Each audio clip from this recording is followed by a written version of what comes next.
नमस्कार, स्वागत है आपका चौथा पैगाम में। आपके साथ में हूँ फिरदौस। नजर डालते हैं आज की गतिविधियों पर।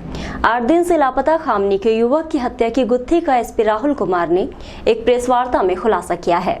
दरअसल शराब के नशे में युवक के दोस्तों ने ही उसकी हत्या कर दी और उसे जिंदा जला दिया। एसपी राहुल कुमार लोढ़ा के अनुसार 19 जनवरी को बंडू पिता नथुमाली निवासी खामनी घर से पार्टी मनाने गया था। जब 20 जनवरी को नहीं लौटा तो परिजन ने शाहपुर थाने में गुमशुदगी दर्ज कराई। इसी बीच गोपाल पिता पांडुरंग मोतेकर निवासी खामनी ने पुलिस को सूचना दी कि 19 से 20 जनवरी की रात उसके खेत में बने पक्के मकान में आग लगी हुई है। सूचना पर पुलिस एफएसएल की टीम ने जांच की तो आग से जले हुए मोबाइल और अस्थियां जैसे टुकड़े पाए गए। जांच कराई गई तो पता चला गुमशुदा पंडित उर्फ बंडू 19 जनवरी को ग्राम खामनी में मोहन के खेत में मुर्गा शराब पार्टी में शामिल हुआ था। मोहन के खेत के पास ही सुखलाल पांचल का रोड किनारे वेल्डिंग लोहारी कार्य के लिए बनाया गया टीन शेड में मोहन, किरण और गोलू उर्फ कांतिलाल का घर से रोटी लाने की बात पर पंडित उर्फ बंडू से विवाद और मारपीट हुई थी। आरोपी किरण गोलू उर्फ कांतिलाल मोहन के साथ मिलकर बंडू के साथ मारपीट की। मुंह दबाकर मोहन के खेत की तरफ ले गए। साक्ष्य मिलने पर पुलिस ने तीनों आरोपियों के खिलाफ धारा 365-34 के तहत केस दर्ज कर जांच में लिया था। सख्ती से पूछताछ पर हत्या करना को बोला, केरोसिन डालकर आग लगाई थी। एसपी राहुल कुमार ने कहा कि जो हड्डी के टुकड़े मिले हैं उनकी ओर जांच की जा रही है। फिलहाल तीनों आरोपी को गिरफ्तार कर लिया गया है। हत्या के मुख्य वजह खाने और रोटी के विवाद को बताया जा रहा है। 20 तारीख को एक गुमशुदगी शाहपुर थाना क्षेत्र अंतर्गत कायम हुई थी, जिसके अंदर बंडू माली जो पत्रकार भी है पेशे से, उनकी गुमशुदगी थी। पुलिस ने उसके अंदर इन्वेस्टिगेशन करते हुए जो है वो अभी 3 लोगों को हिरासत में लिया हुआ है। गोलू, किरण और मोहन करके तीनों के तीनों खामनी के हैं। 19 तारीख की रात को इनके द्वारा जो है वो एक पार्टी मनाई जा रही थी, जिसके अंदर अत्यधिक शराब पीने की वजह से इनमें झगड़ा हुआ। झगड़े के अंदर जो है वो इन तीनों के द्वारा बंडू माली को जो है वो मारपीट की गई और शराब के नशे में ही उनके पास में जो खेत के पास में एक सुनसान मकान बना हुआ था, वहाँ पे लेके जाके और उसको जो है वो जला दिया गया। इस तरीके से उसकी हत्या कारित की गई है। इसमें 365 का मुकदमा कायम करके 302 हत्या का धारा बढ़ाकर तीनों की आज गिरफ्तारी कर ली गई है। एक दिन की पीआर ली गई है। पीआर लेकर और भी हम लोग पूछताछ करेंगे और प्रयास करेंगे और कुछ सबूत इकट्ठा करेंगे। कितने आरोपी हैं सर? 3 आरोपी, जैसे कि मैंने कहा, गोलू, किरण और मोहन, तीनों खामनी के रहने वाले। तीनों गिरफ्तार हो गए? तीनों गिरफ्तार कर लिए। एसपी राहुल कुमार ने प्रेस वार्ता के दौरान साइबर टीम द्वारा जब्त मोबाइल की जानकारी देते हुए कहा कि हमारी टीम ने लगभग 3 लाख रुपए के मोबाइल प्राप्त किए हैं, जो कि उनके मालिकों को दिए जा रहे हैं। समय समय पर लोगों के मोबाइल कहीं ना कहीं गिर जाते हैं, जिस कारण लोगों को काफी परेशानी का सामना करना पड़ता है। ऐसे लोगों की व्यथा सुनने के लिए पुलिस ने साइबर सेल का गठन किया, जिसमें साइबर सेल की टीम समय समय पर गुम हुए मोबाइल को सर्च कर निकालती है और उनके मालिकों तक पहुंचाती है। इसी के चलते एसपी राहुल कुमार ने एक प्रेस वार्ता के दौरान जानकारी दी कि साइबर सेल की टीम ने 50 से अधिक मोबाइल खोज निकाले हैं और मोबाइल उनके असली मालिकों को दिए गए। ये मोबाइलों की कीमत लगभग 3.5 लाख रुपए बताई जा रही है। राहुल कुमार ने कहा कि कागजी कार्रवाई के बाद जिन लोगों के मोबाइल खोए थे उन्हें वापस लौटा दिए जाएंगे। नेपानगर में ट्रेनों के स्टॉपेज को लेकर राष्ट्रपिता महात्मा गांधी और संविधान निर्माता बाबा साहब अम्बेडकर की वेशभूषा में बच्चे रेलवे स्टेशन पहुंचे और उप स्टेशन प्रबंधक को ज्ञापन सौंपा। गणतंत्र दिवस के अवसर पर the young Ambedkar mission federation द्वारा मार्च 2020 से नेपानगर में बंद हुए ट्रेनों के स्टॉपेज पुनः शुरू कराने की मांग को लेकर उप स्टेशन प्रबंधक नेपानगर के माध्यम से प्रधानमंत्री नरेंद्र मोदी के नाम एक ज्ञापन सौंपा गया।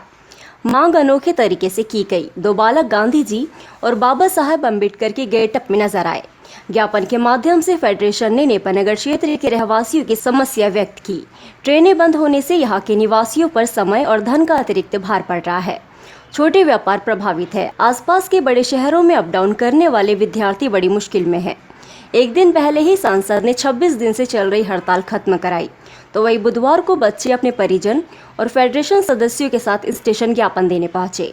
एक विवाहिता को उसके पति ने और ससुराल पक्ष ने बालिका के जन्म देने पर घर से निकाल दिया। अब महिला इंसाफ के लिए दर दर भटक रही है। उसके साथ उसकी छोटी सी बच्ची भी है। मालन बी पति शोएब खां अपनी छोटी सी बच्ची को लेकर पुलिस थाने के चक्कर लगा रही है। दरअसल इसके पति शोएब, ससुर हमीद और सास रशीदा बी ने अपने घर से निकाल दिया, क्योंकि इस विवाहिता ने बेटी की जगह बेटी को जन्म दिया, जिसके बाद ससुराल वालों ने इसका जीना दुर्भर कर दिया और इसे इसकी बच्ची को जान से मारने की धमकी दे रहे हैं। विवाहिता का पति भी अपने माँ बाप की बात सुनकर अपनी पत्नी को प्रताड़ित कर रहा है। अब विवाहिता महिला अपनी मां और परिजनों के साथ थानों के चक्कर काट रही है। महिला ने बताया कि उसे लड़की को जन्म देने की सजा दी जा रही है। ससुराल पक्ष कहता है कि हमें लड़का होना था। अब ससुराल पक्ष 1 लाख रुपए की मांग कर रहा है और उसके बाद इन्हें स्वीकारने की बात कह रहा है। लेकिन विवाहिता को डर है कि कहीं उसके साथ फिर से मारपीट और उसकी बच्ची को जान से ना मार दे।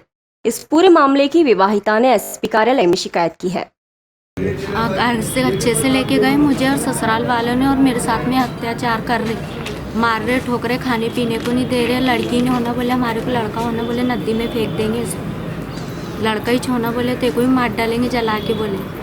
खाने पीने को भी नहीं दे रहे, कुछ भी नहीं। कब से आप माँ के यहाँ हो? हम तो अभी 3-4 दिन से हो गया आ गए अम्मी के यहाँ। मार ठोक के हकाल दिए, मुझे भी कपड़े लत्ता कुछ भी नहीं दिए।